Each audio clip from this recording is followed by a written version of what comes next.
বিসমিল্লাহিররহমানিররহিম। আসসালামু আলাইকুম। Hello guys, kitchen হাউজে আপনাদের সবাইকে স্বাগতম। আশা করি আপনারা ভালো আছেন। আল্লাহর রহমতে আমিও ভালো আছি। রান্না করব রুই মাছ বোনা, তাই আপনার সাথে শেয়ার করলাম।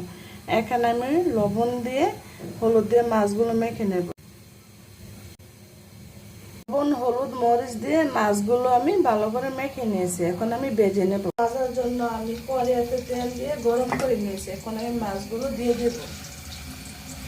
পিস ভাজা হয়ে গেছে, এখন আমি অল্প পিস উঠে দেব।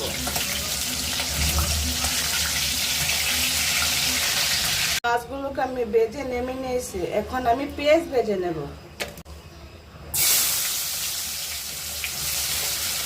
পেঁয়াজ ভাজা হয়ে গেছে, এখন আমি মশলা দিয়ে দেবো। হাফ চামচ হলুদের গুঁড়া, 1 চামচ মরিচের গুঁড়া, হাফ চামচ জিরার গুঁড়া, হাফ চামচ তো কম ধনিয়ার গুঁড়া, চামচ রসুন বাটা। এখন আমি মশলাকে ভালো করে 5-6 মিনিট কষিয়ে নেব। মশলা কষানো হয়ে গেছে। তরকারি যে কোনো মশলা যত বেশি কষাবেন এতই স্বাদ লাগবে।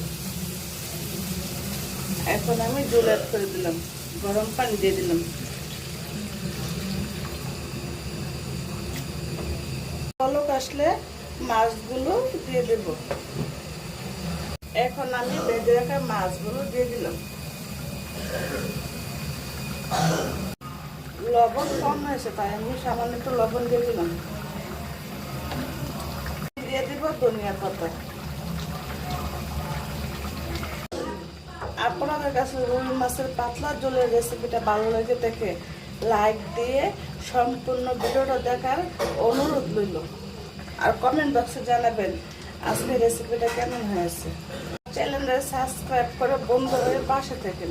অনেক দিন যাবৎ কোনো ভিডিও ভালো করে শেয়ার করতে পারি নাই, আমি দুঃখিত।